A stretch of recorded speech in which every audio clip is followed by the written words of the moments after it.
Hello everybody, this is JP3 here, and we are at last at the end, not only of our Halo 5 Legendary playthrough, but at least until Halo Infinite. My Legendary playthrough series. And it's really been crazy over the last, I guess it's probably been about 10, 11 months, almost a year, when I started posting these to YouTube.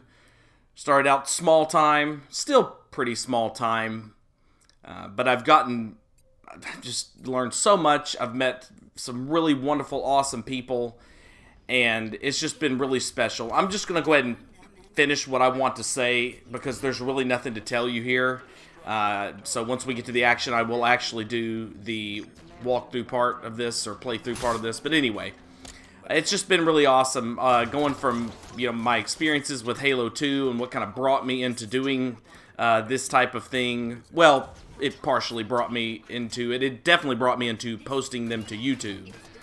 And then all the way up until where I really felt like I started to hit my stride with what I wanted to be and show with Halo Combat Evolved. And then through Halo Reach and the Revenge Tour, along with, of course, with the Deathless single segment Legendary campaign attempts, and then now here to Halo 5, the least of the campaigns, and now certainly the last of them, at least again until Halo Infinite. I appreciate everybody that stuck around, that's kept up and watched and watched these videos and kept up with the things that I've had going on. And I'm not really sure what comes next, because, again, Infinite, if it does come out this year, will be probably several months away. 8, 9, 7, 6, 10, who knows. But for now, I'm going to, at this juncture, just say that I've got, a couple different things that I'm milling around in my head that I've planned for the future. Not really sure what all that's going to be, but for now, I'm just going to finish this series, and hopefully you'll enjoy the remainder of what is left here. I actually think the final mission in Halo 5 Guardians, named Guardians, is a pretty decent mission. It's not bad. It's pretty fun. I think it's a really nice, well-designed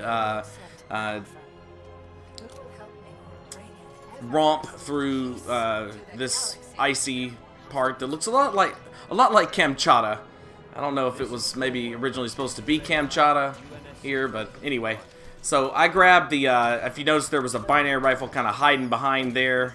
So I grabbed it. There's also a little case or holder for it over to the left that we'll take advantage of. So we're going to take the BR. We could have easily taken the carbine here, but using the BR here to take out the Covenant, they are a little distracted by some Prometheans that were over there, and ones that are about to spawn in a little bit. including 2 with binary rifles of their own. This piece of crap just won't die to anything that I do, so I'll waste a binary rifle round on him. And the other jackals, God knows where. But anyway, so go up here, grab the light rifle, move out of the line of fire of these Promethean snipers. There's a couple of soldiers that spawn down there. There's a lot of Covenant we're going to see in a little bit. But we're going to focus, of course, on the snipers, the guys that can dematerialize us. And they're going to focus sometimes on me and sometimes on the Covenant, which makes them harder to kill or anticipate. But I really like to use the binary rifle for... There we go. Now the sniper's focused on me again. Nearly dematerializes me there, but does not ultimately. The hunter engaged in battle with Prometheans back there has enough time to focus on me way over here with this cross-map tracking bullshit weapon.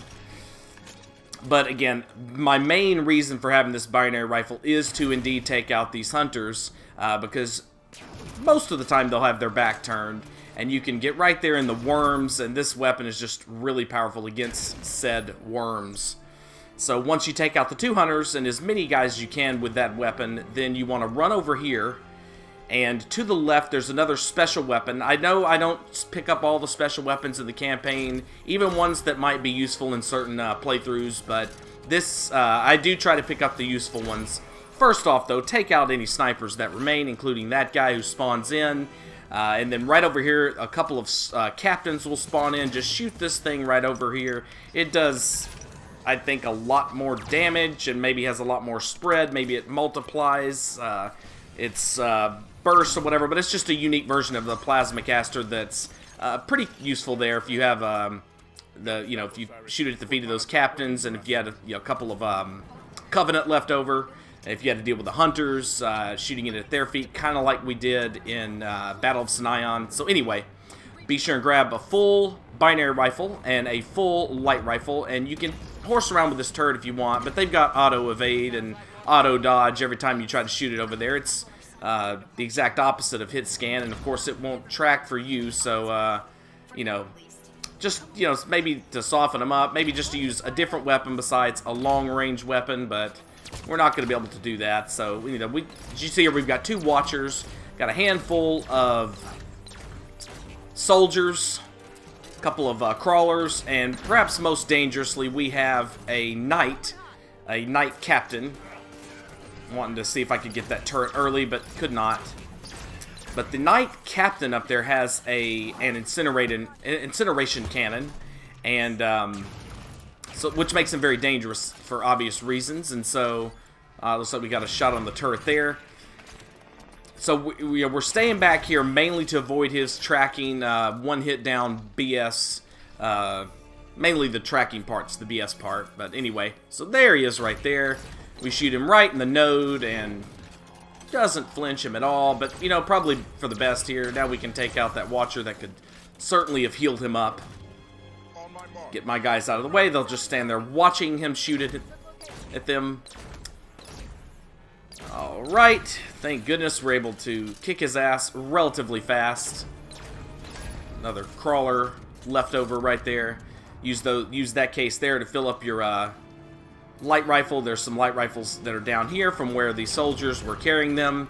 Take out that turret. Should have a couple of more soldiers here, or maybe just the one, since we killed that other guy, I think. One more crawler, straggler, and we are finished with the first part of the mission, which is, all that crap where Cortana's spouting a bunch of bullshit, and then through here with the fighting and such. Now we're going into the Mantis section of the mission. I always think of this mission kind of as having 3 parts. This is the second part. So we're just going to run over here as fast as we can, make sure we have as much binary rifle as we can carry, although it's not tremendously important that we do that. Actually, it kind of is. Don't listen to that. Get in this, and as soon as you get into it, get these jackals dead before they can overcharge you. Sometimes you can't get them dead before they'll do that. Take out the elite, then you'll have some coveys here, some soldiers. The soldiers will hop around and do stupid things. Your teammates will largely watch them. So, prepare to do most, if not all, of the killing. Then take out this ball here, these energy core things that are holding the whatever thing, the cryptum in place. And so what you're going to see here is the route I like to take. This is the hardest core to take down here. It's really not the hardest core. It's just got the hardest enemies, in my opinion. Take out this stupid shield. You don't want to go around from the back. You want to come from this direction. And there we have 2 hunters we're going to play peekaboo with. It's this kind of crap that makes a mission like this less than it could be. Now we got to play peekaboo with these freaking damage sponges, and our teammates, of course, aren't going to use their weapons properly. He's got the stupid bomb goose or whatever over there. Are they shooting it at the hunters? Well, holy hell no, of course they aren't. They're now dying, and if not dead. There's a turret up there that a grunt can man. It will rip you apart. Be sure and be careful with that. Take it out as soon as possible. And then just keep peekabooing with these hunters until they die. It's so stupid. I mean, it's not even that hard. It's just annoying. Because, again, they've got that stupid tracking machine gun weapon now. And so it's not like you've just got this big giant fuel rod to dodge anymore. Now you've got to deal with that crap that can track you around corners. So once you come in here, there's some elites. I think all of them, if not maybe 2 of them, have fuel rods. So make sure you lock on to them, shoot them, soften them up a little bit, and once they're dropping down there, they'll be vulnerable to your rockets. Don't shoot it too early or it'll just take a little bit longer. And then come over to this ball here, and as soon as you get kind of a clear look on it there, shoot the rockets at it, and you should be able to take it out. And of course these shields now will be easier to take down since we're getting at them from behind. And so this is another really stupid, boring part. So there's 2 turrets over there, 2 Covenant turrets. And if we don't take them out now, then grunts or later on soldiers will take up in them. Which makes, and they are completely and utterly deadly and overpowered. They will wear this Mantis out really fast. And we really, really, truly want to keep the structural integrity of the Mantis intact. You'll find out why once we get to the end. And there's more than just one reason to do that. So if you shoot rockets over at that, sometimes the elite will bail, which is kind of nice, even though you can't lock on from here. And when you shoot the rockets without them locking on, do they go where the reticle is? Well, of course not. They go all over the frickin' place, which is just stupid as hell. This turret here can shoot through what looks like geometry there, but of course it, we can just move over here and out of its way. Try to stay out of the turret's way, and try not to take on the turret until you get rid of all of these ghosts that will come out from there, because while you can take the turret out pretty fast, it will wear your shield out in your attempt to do that. So, again, just stay away from that turret, take out as many of these ghosts as you can, and then take out the turret. Here comes the badass ghost, I don't even know, that's silver. Warzone folk might know what that is. It will rip you up pretty fast too, so definitely prioritize it.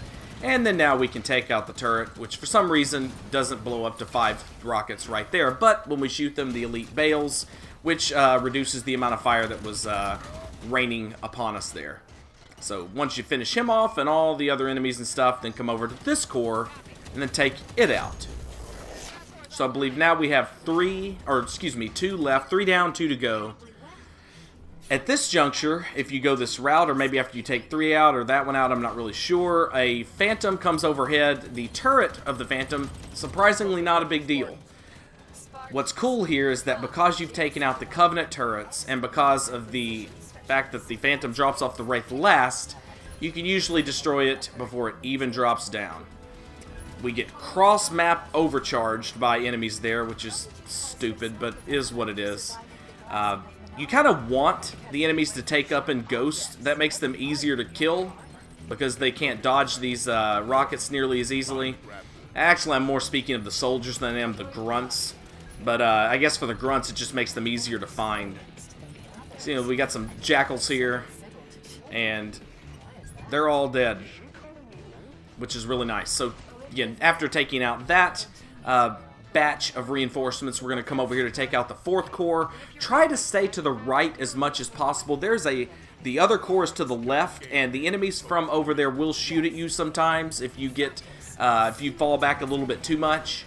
So we got 2 binary rifle sniper soldiers that spawn in here, and we take them out. They are really dangerous. They can immediately destroy your shield. And so you definitely don't want to have them shooting you for too long, or them shooting you and then the turret following up. The turret itself, as long as you don't stay within its range for too long, you should be okay. Or within its fire there. I destroy that because there's no reason in the world why Tanaka can't take out the stupid, ghost there. But anyway. So here we've got a couple more of the turrets to take out. These are the main, I guess, guardians, if you will, of this grav core or whatever. And so, I guess we got 2, I guess it was 4. So 4 of these turrets. Just kind of peekaboo with them as well. Fortunately, though, they're just not nearly as damage spongy as some of the other things that you will quote-unquote peekaboo with. Mainly the hunters. So from up here, you can take out that grav core. If you want, you can collect binary rifle ammo there. And so now we're going to take out the 5th grav core. This is another one that's chock full of Prometheans, some crawlers, some soldiers.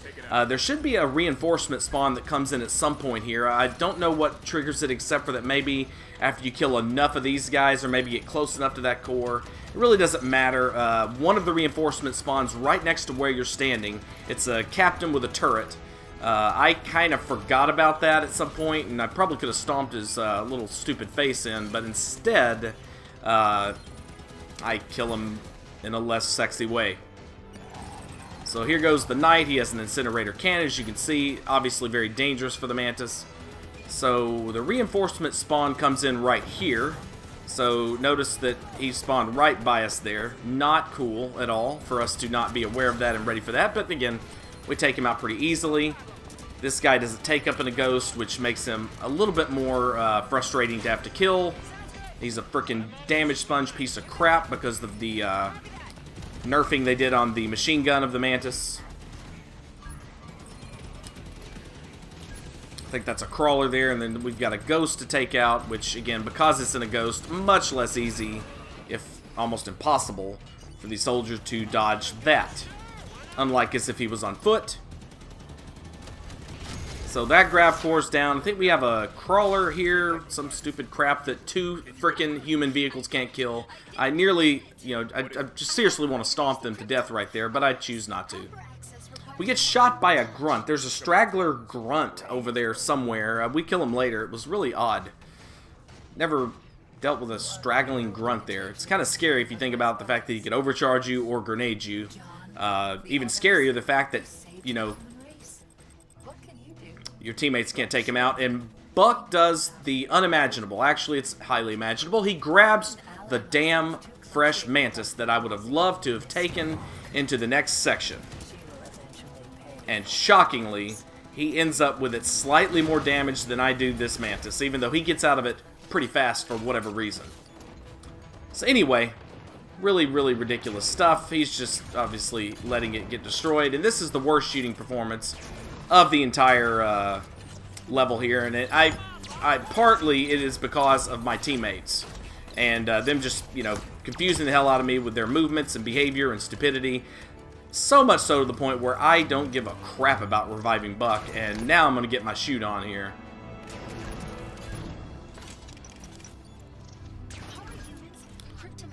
And there's like 3 more soldiers over there too, and I think 2 knights. So again, a lot of Prometheans come in to guard the final core here. So, oh, nice. The soldier takes up in a ghost, which makes him easier to kill, of course. We've got this knight here. I don't know where the hell that missile just came from. Did you see that missile? I don't know where that came from. I have no idea where that came from. None of my teammates are alive. There is no explanation for that missile. Someone please explain to me why a random missile just appeared out of nowhere and crashed down there. Because I'm pretty sure that none of the soldiers have a Hydra. I don't know. These guys are so crappy to try to kill, especially when you're trying to keep the Mantis in good condition because, Buck screwed that one up over there. If the Mantis, if he had not touched that Mantis, then I wouldn't care. I would just go balls to the wall against them.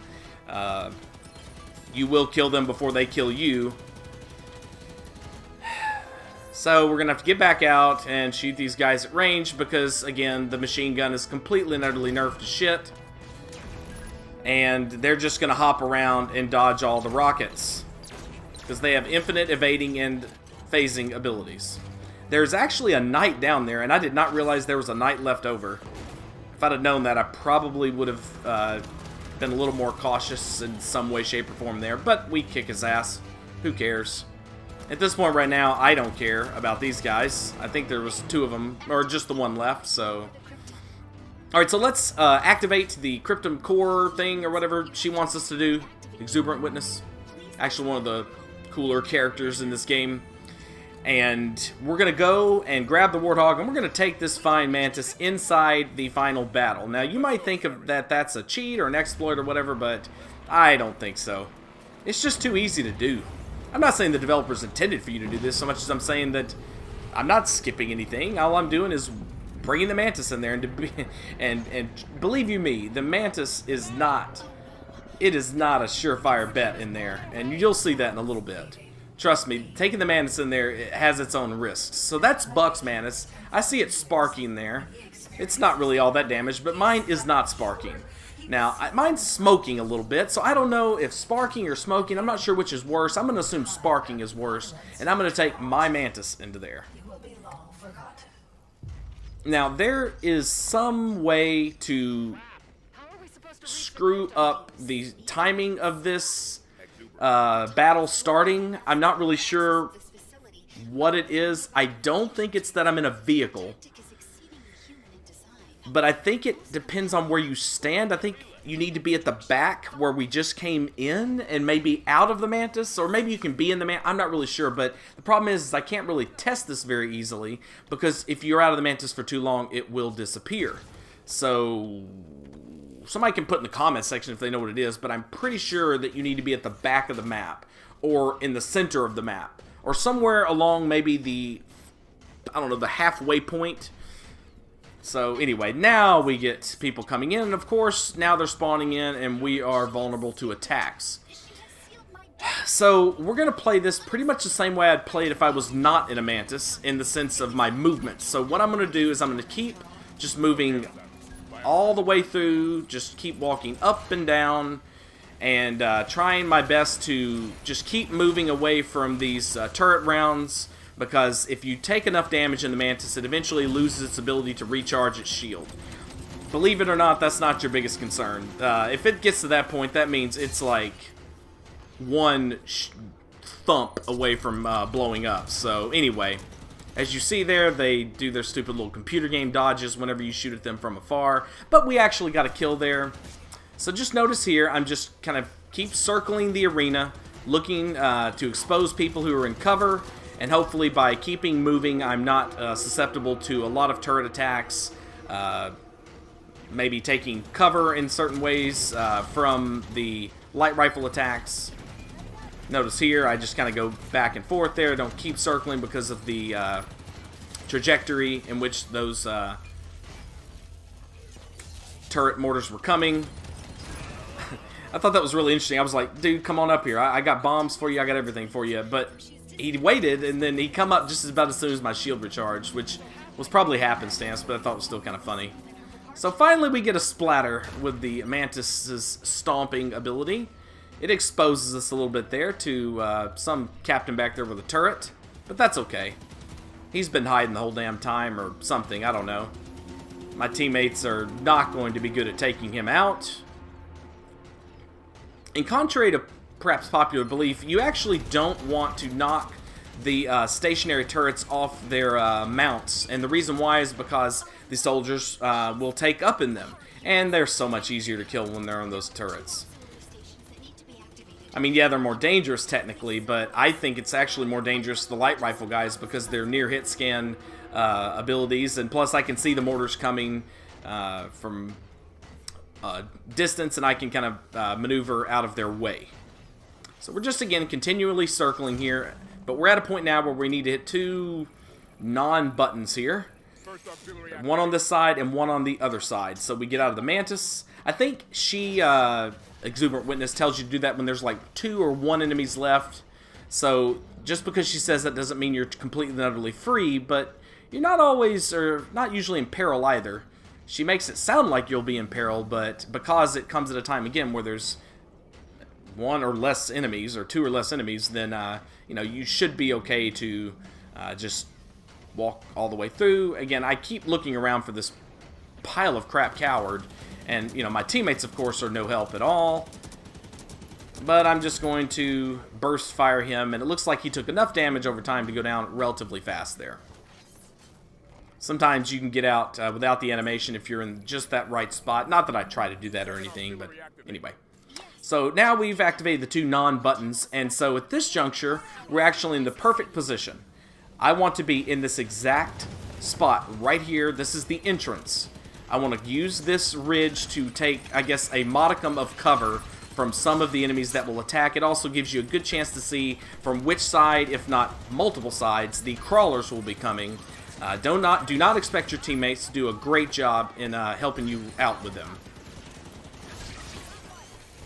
So, of course, the Watchers would be prioritized if the crawlers weren't all over us and our teammates weren't sucking in terms of their ability to abate the threat, the crawler threat. So, crawlers will start using the man cannon, which is awesome, as you can see there. They're not shooting when they're bounding with the man cannon's help there. So again, staying in the very same spot, because there will be a sniper that spawns in at some point into this battle. And, of course, there will be more crawlers. Here I like to just surprise attack those fools with the Mantis Stomp. We see the sniper over there. He's to the left if you're in this position. He snipes us from across the map, even though there's plenty of, well, plenty of targets besides us. Well, two, at least. So staying back, hanging back. At some point, I think I have to get out and kill him. I don't remember what it is, but the sniper over there is just a pile of crap to have to deal with. I'm hitting him a little bit there, but again, the machine gun is very weak relative to the Halo 4 Mantis' machine gun or turrets and other vehicles. So anyway, tried to get a hold of that guy, but couldn't, and then this crawlers have to become our focus here. Of course, we get a nice little shot on the Watcher there, which is exactly what we wanted. The Soldier finally goes down to just pure damage there. So now the Knights are here. The Knights are fabulous to have to deal with. They have scatter shots and incinerator cannons, neither of which are really great with the Mantis. Now, the first batch, I believe, are all scatter shot. And, of course, you're going to be safer in the Mantis than you will be on foot if you're this close to the Knight. I stomped there thinking he was going to make a move toward me, but he didn't, so we just used the bombs. I don't know why the stomp is so sexy to me, but yeah. I would have loved to have gotten that kill there. So we've got the Watcher there giving shielding to the Knight. But the Watcher goes away in fear when we start shooting at him. This Knight appears invincible. Yes, there we go. That Watcher was just about to heal him up. We got some really good music here. So when she starts talking, that means that you're at the last wave. The last wave is about to spawn in, essentially. And so these are the Knights with the incinerator cannons. There might be one or two, I forget how many it is, but it's like maybe 2 or 3 with incinerator cannons and 2 or 3 with the scatter shots. So I'm just moving around, staying on, you know, as light on your feet as you can be with this thing, and waiting for them to spawn into the map. That one took a few of those rockets there. I think we can kill him if the game won't be an ass. Yes, there we go. And it may be, you know, correct me if I'm wrong here, but I think it may be that the regular Knights are the ones with the scatter shots, and then the Knight Captains, the ones that with the whiter armor, are the ones with the incinerator cannons. Now, it's not, you don't have to be a captain to carry incinerator cannon. I'm almost positive of that, even on legendary difficulty. But here, that seems to be the case. That Watcher, I think, healed him up. That's so stupid how fast it heals him up. It's just so dumb. We had... Nope, it didn't heal him up. It looks like his carapace is halfway off there, so we're just whooping his ass. Notice how much safer... I love Alice. Anyway, I think it still holds true. Notice how much safer it is when you're dealing with the knights versus the hit scan light rifles and the turret guys, especially those hit scan light rifle guys. Those are the ones you're really scared of. God bless, we almost took that one. Look at our Mantis. It's messed up, dude. But not enough to lose its shield, so that's good. I don't know what I was thinking there. I think I was trying to outmaneuver it and just failed. I went one way, then the other way, and, well, I ended up going to the same spot where he shot it. Because the Incinerators, the Overcharge Blast is not a tracking round. Oh, hello. Hi, guy. Whoa. Damn. You guys can count how many knights we kill here. And you'll know the truth. You know how many there actually is. Alright. Someone else killed him. Look at that. I didn't kill him. I didn't even get the score. That's not normal, though. Normally, when your teammates get the kill, you get the score for it. That's odd. That's weird. What killed that guy? Anyway, whenever she lifts us down, it's pretty much over here. It's all cinematics from here on out. She'll put a big shield around you, and then like 50,000 knights will spawn in, all with scatter shots. But, as you can see here, we are totally protected from this threat. And we'll be okay to move on. So, yeah, so again, for the rest of the mission, it's all cinematics here. I guess it's possible to die in this very last part if you don't stay on a straight line and maybe boost at the wrong time. I think it's possible. I think it's possible. Just keep moving forward and, you know, sprint until you can't sprint anymore. Boost only forward and boost right after one of the blasts. Don't boost before or like right before one's going to happen, because it could be a reason, it could be something. I just don't know. I just feels like I died here one time. So anyway, use the boost there. Use the sprint for as long as it will. Use the boost there, just like I told you not to do right before it was going to go. But anyway. Another pole. I think I just have the timing down for some reason. I doubt I've played this level more than a handful of times. But anyway. So just keep pressing forward. I think at this juncture, unless you were to turn around and start going backwards, I'm pretty sure at this juncture it's just all cinematics here. Just keep pushing forward. I forgot how to get up to it before you're supposed to, which kind of puts you inside of that ball, and then you have to back out and rip it out or something. I don't know. I just wasn't as fast for some reason, and I fail at that. Oh, you can go on lock. Keep muscling through it. Keep muscling through it, young man. You're a Spartan 4. By God. You are not achieved. Space coordinates locked in. Cryptum secure. Goodbye, Mr. Locke. Oh my God, yeah. I could spend, oh God. I know I said this is the end of the last mission. I could spend the next hour talking about this ending and how bad it is, even without the cutscene, and how confusing it is, and how indicative it is of the fact that at some point they went this direction, but seemed to be going in an entirely different direction with the villain and the plot. This is a builder facility after all. I was installed by the builders. I served them. That's funny, the first mention ever of the builders.